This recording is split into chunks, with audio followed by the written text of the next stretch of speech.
Immediately যাদের আধার card block হয়েছে তাদেরকে নিয়ে রাস্তায় নামুক, প্রয়োজনে নওশাদ সিদ্দিকীরাও তাদের সাথে থাকবে, তাহলে জানবো বিজেপির বিরোধিতা মমতা ব্যানার্জি করছে। ওই আধার কার্ড নাকি বাতিল হয়ে যাচ্ছে, ব্লক হয়ে যাচ্ছে। কে করছে? বিজেপির কেন্দ্রের বিজেপি সরকার করছে।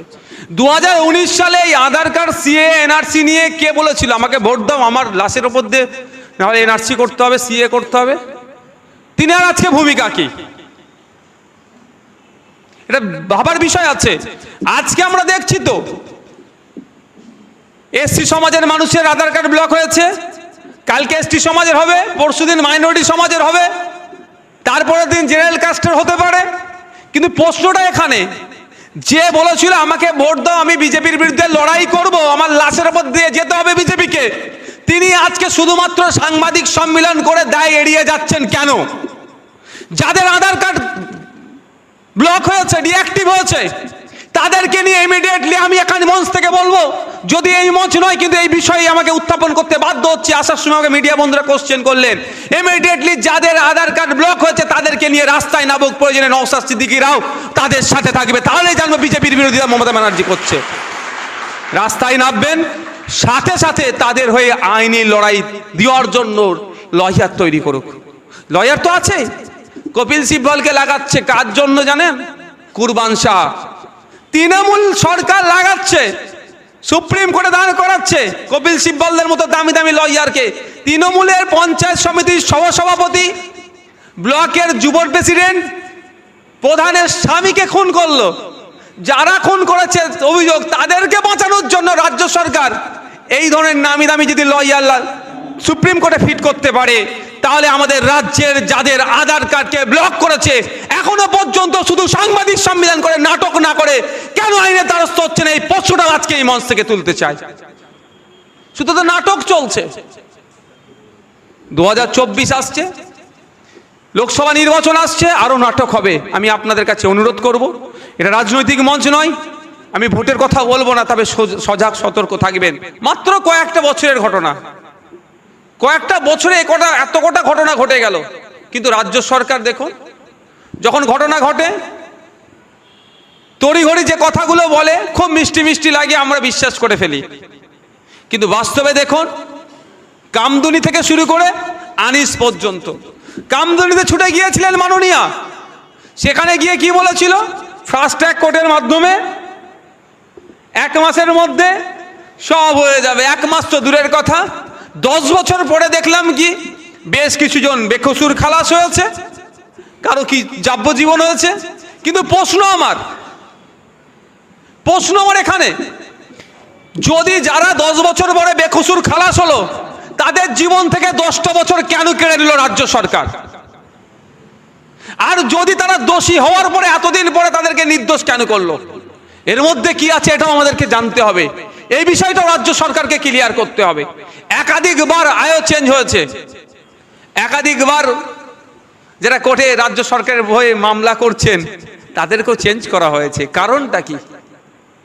আর আনিসের দেখে ফিরে আসুন, আনিসকে কেন হত্যা করা হলো, কি কারণটা ছিল আপনারা কি কেউ জানেন? এসআইটি সিট গঠন করে দিয়েছিল, তো সিটের টপে কাকে বসিয়ে রেখেছিল? জ্ঞানবেন সিং।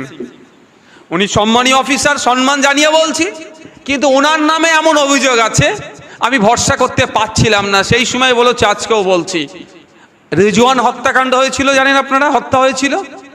সেই সময়ে জেনে অন্যতম অপরাধী হিসাবে মমতা ব্যানার্জি যার নাম বলতেন, তাকে আনিসের হত্যার বিচার করার জন্য টপে বসিয়ে রেখেছে। বিচার পাবে? বিচার পেয়েছে? একবার নয়, দুবার পোস্টমর্টম করতে হলো, এখনো বিচার পায়নি। আর কবে পাবে আমি আশা করছি না। যদি এভাবেই চলে কবে পাবে আমি আশা করছি না। ভোটের সময় আসবে, একটু মায়া কান্না কাঁদবে, সংখ্যালঘুদের থেকে শুরু করে সংখ্যাগুরুদের কথা অনেক বলবে, ভোট মিটে যাবে, সব ভুলে যাবে, ঠান্ডা ঘরে চলে যাবে। তো আনিসের অপরাধটা কি ছিল? আনিস যেখানে অন্যায় সংগঠিত হতো সেখানে গিয়ে সে প্রতিবাদ করতো, তার যতটুকু ক্ষমতা আছে বা যতটা ক্ষমতা আছে সেই নিরিখে। আলিয়া বিশ্ববিদ্যালয় থেকে শুরু করে বাগনানে এক নাবালিকার মেয়েকে অপহরণ করেছিল, তাকে খুন করেছিল এবং রাজ্যের বিভিন্ন জায়গাতে সিএ থেকে শুরু করে বিভিন্ন বিষয়ে সে প্রতিবাদ করত। কর্ণাটকে যখন হিজাব নিয়ে বিজেপি সরকার হিজাবেরকে ব্যান করতে চেয়েছিলেন, সেই সময় কিন্তু আনিসও বেশ কিছু পোস্ট করেছিল, সেটাই আনিসের কাল হয়ে দাঁড়িয়েছিল। সিট যে রিপোর্ট জমা দিয়েছে হাইকোর্টে, সেই রিপোর্ট যদি আপনারা দেখেন, জানি না পাবলিক ডোমিনে কবে আসবে, সেখানে অনেকটা ক্লিয়ার হয়ে যাবে সেখানে কোন কারণে আনিসকে হত্যা করা হয়েছিল। হত্যা তো এরা বলছে না, কিন্তু ওই রাতে যে পুলিশ গিয়েছিল কেন, কারণটা যদি জনমানুষে নিয়ে আসে অ্যাডভোকেটেরা, তাহলে বুঝতে পারবেন মমতা ব্যানার্জির সরকার বা মমতা ব্যানার্জির মনে কতটা হিংসা পুষে রেখেছে। অপরাত্রে ওই দিনকে কেন গিয়েছিল পুলিশ? যে কর্ণাটকে যে ঘটনা ঘটেছে তাকে নিন্দা জানিয়ে একটা ফেসবুকে পোস্ট করেছিল। হুগলি রুরাল এসপির নির্দেশে, অ্যাডিশনাল এসপির নির্দেশে ওই রাতে পুলিশ এসেছিল, তাকে ছাদ থেকে ফেলে হত্যা করেছে। এটাই কারণ। সে ওখানে বিজেপির বিরোধিতা করেছে কেন? সে পোস্ট করেছে কেন? এই জন্য তাকে এই শাস্তি ভোগ করতে হলো। তো আমরা কোন রাজ্যে বসবাস করছি? সে খুন হয়ে যাওয়ার, হত্যা হয়ে যাওয়ার, শহীদ হয়ে যাওয়ার বেশ কিছুদিন তো নীরবতা পালন করছিলেন মমতা ব্যানার্জি মহাশয়া, কোনো কথা বলছিলেন না। তারপরে তিনি তার নীরবতা ভঙ্গ করলেন, পরে তিনি বরখাস্ত করলেন, সিট গঠন করে দিচ্ছি, সিটের টপে বসালেন জ্ঞানবান সিং মহাশয়কে, সেখানে আরো দুটো অফিসার দিলেন, কিন্তু ভিজিট করতে জ্ঞানবান সিং গেলেন না। কাকে পাঠিয়েছিলেন? মেরাজ খালিদ সাহেব নামে এক অফিসারকে। এই যে নোংরা রাজনীতি মমতা ব্যানার্জির, আমাদেরকে ভাবতে হবে। ঘটনাচক্রে আনিস খান হচ্ছে সংখ্যালঘু পরিবারের সন্তান, সেই জন্য কনফিডেন্স নেওয়ার জন্য, মানুষকে নাটক করে বোকা বানানোর জন্য জ্ঞানমান সিংকে না পাঠিয়ে মেরাজ খালিদকে পাঠালো, এটার জন্য যে হয়তো ও মুসলমান, তুমি মুসলমান অফিসার আসছে বিচার পাবে। কিন্তু আপনাদের বলে রাখি যে আমরা অফিসারকে অফিসার হিসাবেই দেখতে চাই, তার ধর্মীয় পরিচয় আমাদের জানার দরকার নেই। কিন্তু মমতা ব্যানার্জি হিংসার রাজনীতি, নাটকের রাজনীতির জন্য ওখানে মেরাজ খালিদ সাহেবকে পাঠিয়ে কিছুটা হলেও ক্ষোভকে প্রশমিত করার চেষ্টা করেছে। আর আমাদের মধ্যে যারা আবেগপ্রবণ আছেন, হয়তো মেরাজ খালিদ, আনিস খান, এবার হয়তো বিচার পেয়ে যাবে আনিস। কি হলো? আমি ওই সময় বলেছিলাম আমাদের রাজ্য কমিটির কিছু নেতৃত্বদেরকে, ওই আর বিচার পাওয়ার হতে গেলে দুষ্কর আছে, মমতা ব্যানার্জি যা খেলা খেলছে। কারণ ও ওখানে জ্ঞানমান সিংকে না পাঠিয়ে ও ভাই ভাই দেখাতে যাচ্ছে, ভাইচারা দেখাতে চাইছে। এই নোংরা রাজনীতির ফাঁদে আমাদের পড়লে হবে না, এ তো নাটক হয়েছে। নাহলে আজকে 2 বছর অতিবাহিত হলো, 2024 চলছে, এখনো পর্যন্ত ওই কয়েকটা সিভিক ভলেন্টিয়ার ছাড়া, যদিও তারা শুনছি জামিন পেয়ে গেছে, দুটো সিভিক ভলেন্টিয়ার তো যায়নি, গিয়েছিল তো ওখানে আরো পুলিশের অফিসার বা যাদের নির্দেশে গিয়েছিল তাদেরকে জিজ্ঞাসাবাদ, তাদের মধ্যে কতজনকে অ্যারেস্ট হয়েছে। আমি তো মিথ্যা বলতেই পারি, আপনারা জানেন, একটু আনিসের পরিবারকে জিজ্ঞাসা করুন, জানতে পারবেন আপনারা যে কি অন্যায় হয়েছে, বা যে অন্যায়টা হয়েছে এখন কজনকে অ্যারেস্ট করেছে। খোঁজ নিলে দেখা যাবে ওই কয়েকজনকে সেই সময় দেখিয়েছে। মানুষ, যে বাংলার মানুষ, জাত ধর্ম বর্ণ নির্বিশেষে একটা কলেজ পড়ুয়া, ইউনিভার্সিটির এক ছাত্রের সাথে যে অন্যায় হয়েছে, তার ধর্মীয় পরিচয় না দেখে, তার জাত কি, তার বর্ণ কি না দেখে বাংলার মানুষজন রাস্তায় নেমেছিল, প্রতিবাদ করছিল। বাংলার রাজনীতি উত্তাল হয়েছিল, মমতা ব্যানার্জি ভয় পেয়েছিলেন। তড়িঘড়ি এটাকে ধামাচাপা দেওয়ার জন্য, ঠান্ডা করার জন্য মেরাজ খালিদ সাহেবকে ওখানে পাঠিয়ে দিয়েছিলেন, অতটুকুই। আর আপডেট কি? আর আপডেট নাই।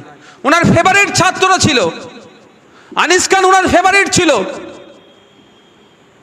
কিন্তু ফেভারিট এখন যে বিচার পেল না, সেটা কি এখন ওনার মনে পড়ছেন না?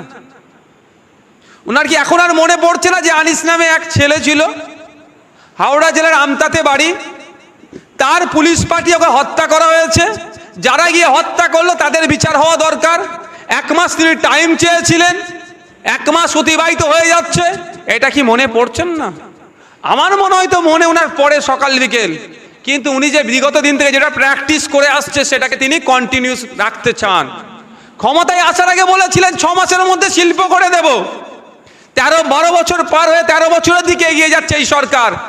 একটা সেফটি পিন তৈরির কারখানাকে এখন উদ্বোধন করতে পারলো না, নতুন শিল্প আনতে পারলো না। বছর বছর শিল্প সম্মেলন করছে, শিল্প সম্মেলন নামে মৎস্য হচ্ছে, শিল্প সম্মেলনের শেষে ডেটা দিচ্ছে কত হাজার কোটি টাকা ইনভেস্ট হবে, কিন্তু পরের বছরে শিল্প সম্মেলনের শুরুতে বলছে না বিগত বছরে কত টাকা ইনভেস্ট করে কত বাংলার ছেলেমেয়েরা চাকরি পেল, বাংলার রাজস্ব কত আসলো, সেই ডেটা আর দিচ্ছে না। উনি প্রমিস করতে প্রস্তুত আছেন, আর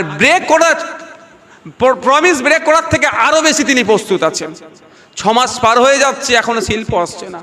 সেই সময় তিনি বলেছিলেন, তিনি তখন বিরোধী দলের ছিলেন, যে সরকার কেন্দ্রীয় সমহারে দিয়ে দিতে পারে না সেই রাজ্য সরকারের রাজ্য ক্ষমতা থাকা অনুচিত, এই ধরনের কথা বলেছিলেন। আর আজকের দিনে ডিএর কথা বললে কি বলছে, ঘেউ ঘেউ করবেন না, আরো অনেক ধরনের শব্দ প্রয়োগ করছে। তার মানে আমি যেটা বলতে চাইছি যে উনি প্রমিস যেগুলো করেন সেইগুলো একদম ভাঙার জন্য আগে থেকে প্রস্তুত নিয়ে থাকেন, যেগুলো আমি পূরণ করব না। এটা কি হিন্দি সিনেমার ডায়লগ আছে না, যেটা আমি বলি সেটা করিনি, আর যেটা করব সেটা বলিনি, তো ওই ধরনেরই একটা মাথায় ঘোরেন। কারণ বিগত দিনে দেখেছি যে কটা প্রমিস করেছে সবটাই ব্রেক করেছে। লক্ষ্মীর ভান্ডার দেওয়ার কথা হয়েছে, লক্ষ্মীর ভান্ডার দিয়েছে, এটা কিন্তু আমি বলছি না। যেগুলো সামগ্রিকভাবে ডেভেলপমেন্টের কথা বলে, যেগুলো আমি তো পূরণ করতে একটাও দেখতে পাইনি। তাই আপনাদের বলবো, এই মাননীয়ার যে প্রমিসগুলো আগামী দিনে করতে চাইবে সেগুলো থেকে আপনারা একটু বিরত থাকবেন। কারণ 1 মাস এই তো আমাদের দেখুন না, আনিস খানের কথা দেখুন না, স্বপ্নদ্বীপের কথা দেখুন না, ফাইজানের কথা দেখুন না, উত্তম মান্ডিরটা দেখুন না, কি কথাগুলো বলেছিল যে বিচার হয়ে যাবে, অল্প দিনের মধ্যে হয়ে যাবে। আর আনিসকে তো 1 মাস টাইম দিয়েছিল, 1 মাসের মধ্যে হয়ে যাবে, ফেভারিট আমার। কিন্তু সেইগুলো সবই তিনি ব্রেক করলেন। প্রমিস যিনি কথা দিয়েছিলেন একটাও রাখতে পারেননি। তাই আপনাদের অনুরোধ করব, আমাদেরও লয়ার আছে, আমরা আলোচনা করছি, শুধু আনিস নয়, আর যেগুলো যারা বিচারে পাচ্ছে না। আজকে উত্তম মার্ডি শুনেছিলাম পরিবারের থেকে আসার কথা ছিল, কিন্তু এক্সাম নাকি থাকার জন্য তারা আসতে পারেনি। তাদের সাথে আমরা নিয়মিত যোগাযোগ রাখছি, যে যারা আমরা আমাদের পার্টির পক্ষ থেকে তাদেরকে আইনি সহায়তা দেব, যাতে তারা ন্যায় পায়, তার পরিবার যাতে দেখতে পায় যে যারা তাদের পরিবারের সন্তানের সাথে যারা অন্যায় করেছে তাদেরকে বিচারের ব্যবস্থা হচ্ছে, তারা শাস্তি পাচ্ছে। তার জন্য আমরাও লয়ার দিতে প্রস্তুত আছি, আলোচনা চলছে, এবং আনিসের পরিবারের সাথেও আমরা আছি, আমাদের সাথে সবসময় তাদের যোগাযোগ থাকে। তাদের বাড়িতে আজকে প্রোগ্রাম থাকার বলে সে আসতে পারেনি, বার্তাও দিয়েছেন যে আমরা এই লড়াইয়ে আছি। যারা মেধাকে শেষ করতে চাইছে তাদের বিরুদ্ধে আমরা লড়াইয়ে থাকবো। আমরা চাই মেধাযুক্ত ছেলেরা আসুক, সমাজে উঠে আসুক, সমাজে যেখানে অন্যায় সংগঠিত হচ্ছে সেখানে যেমন এরা ঝাঁপিয়ে পড়ছে, তাদের পাশে আমরা থেকে তাদের সাথ দিয়ে সমাজকে কুলুষিত মুক্ত করব, দুর্নীতি মুক্ত করব। সমাজে আর ওই সন্দেশখালি দেখতে হোক, ওখানকার বাচ্চাদের যেভাবে করুণ অবস্থা, যা মহিলাদের যে সমস্যার সম্মুখীন হচ্ছে পুরুষ মহিলা নির্বিশেষে, সেই সমাজ ব্যবস্থা রাখবো না আমরা। যে সমাজ ব্যবস্থাতে প্রত্যেকে মাথা তুলে বাঁচতে পারে, তার যাতে যারা দায়িত্ব নেবে সেই শিক্ষিত যুব সমাজের জন্য আমরা সর্বদা আছি, সর্বোচ্চ প্রচেষ্টা দিয়ে তাদের সাথে আমরা থাকবো। এই কথা বলে আর কয়েকটা কথা বলবো।